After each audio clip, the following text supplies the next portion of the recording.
La grogne des motards maintenant contre l'unique radar tronçon de la région, 8 km sur la 34 au niveau du Châtelet-sur-Retourne. Ce radar n'est pas encore en service, mais les motards ont tenu à signaler sa présence. Marilyn Fournier, Philippe Mercier.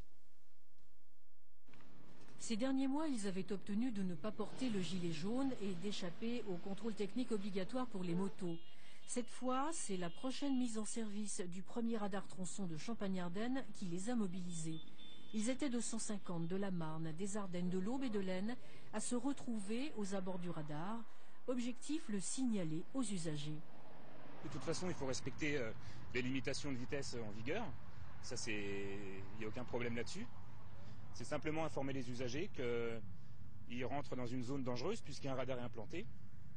Donc il faut qu'ils adaptent leur vitesse et leur comportement et leur attention pour circuler en toute sécurité dans cette zone dite dangereuse.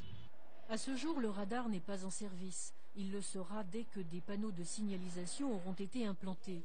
Sur les 8 km qui relient le Châtelet-sur-Retourne à Is-sur-Suippe, il faudra donc respecter scrupuleusement les vitesses, sinon les sanctions tomberont.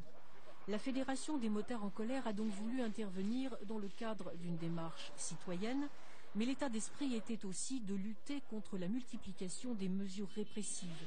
La Fédération française des motards dénonce la politique du tout répressif du gouvernement, qui l'accuse de faire plus de répression routière que de prévention. Et ce radar tronçon a inspiré aussi notre dessinateur Thierry Doudou.